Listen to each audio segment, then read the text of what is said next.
Voilà, la dernière petite question, c'est surtout, tu nous as toujours inspiré par rapport à créer l'utopie.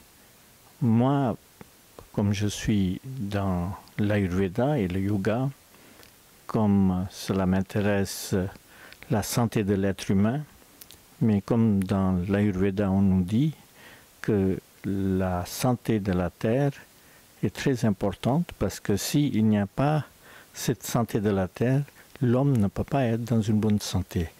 Alors nous essayons cela, mais ce concept d'utopie qui est quelque chose qui est toujours resté dans mon cœur. Et bien sûr, j'aimerais bien te montrer tout à l'heure un mandala avec des fleurs que nous avons créées dans le jardin, près de notre jardin potager. Alors j'aimerais bien que tu visites ça, mais aussi tu nous racontes un petit peu le concept de l'utopie, parce que j'aimerais bien que chacun entre nous, au lieu d'être dépressif, au lieu d'être négatif tout le temps, on pourrait vivre cette conscience de l'utopie. Parce que même cette sorte de déchirement de l'Europe, où il y a l'Angleterre qui est sortie, les autres pays qui sont un peu pauvres, il y a cette sorte de déchirement, la conscience européenne qui n'est plus là, la mondialisation qui a fait ses effets extraordinaires, mais aujourd'hui, on est tous souffrant de toutes sortes d'événements comme ça, ainsi que les chefs d'État, avec tout le respect qu'on pourrait avoir, mais on ne voit pas une vision ou une certaine sorte de clairvoyance chez eux. Et quel est ton avis, quelle est ta perception par rapport à ça? Alors évidemment, je ne suis pas dans la conscience des politiques. Il y a probablement des politiques qui veulent simplement être réélus et ils essayent de séduire tout le monde et de raconter n'importe quoi pour être réélus. Mais j'ose aussi penser qu'il y a des politiques un peu comme l'empereur Marc Aurèle, qui était empereur, était bien plus que les politiques actuelles, puisqu'il faisait trembler l'ensemble de l'âme, mais qui avait une éthique très très importante par rapport à une philosophie de la vie, à une philosophie de l'humain. Il était dans une démarche vraiment du bien par le pouvoir produisant du bien. Et non pas le pouvoir produisant du mal. Parce que malheureusement aujourd'hui, quand on voit déjà la scission Est-Ouest avec les rivalités idéologiques, les armements, etc., on est quand même dans quelque chose. Alors du coup, l'utopie, on a toujours considéré l'utopie comme si c'était une chimère. C'est-à-dire que les gens... Jamais le monde n'aurait évolué sans utopie.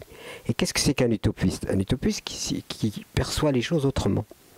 Alors on lui dit, pour moi l'étymologie c'est ce qui n'a jamais été tenté, c'est ça qui me plus. Et quand on voit un utopiste, on commence à rigoler, on dit il est fou, il déraille complètement, etc., etc. Sauf que lui, il a une conviction intérieure que les autres n'ont pas.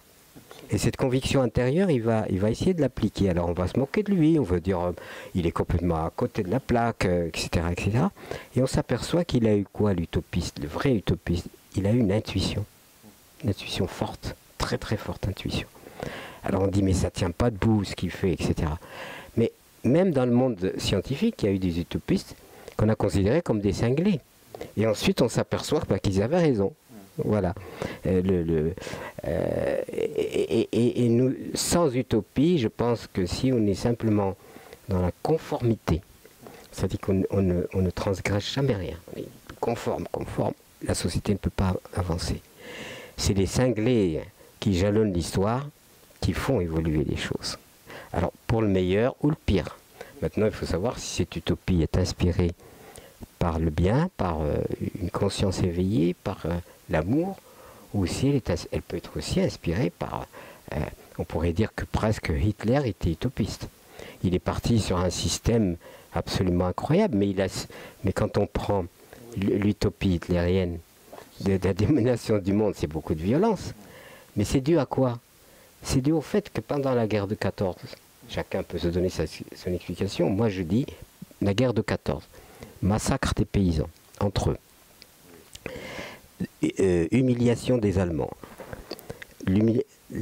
Au lieu de tendre la main et dire on va vous aider à vous relever, on les a considérés comme des vaincus. Et l'humiliation. Donc ils étaient comme ça. Arrive un homme qui dit mais non, nous sommes la nation supérieure, nous sommes ceci, nous sommes cela.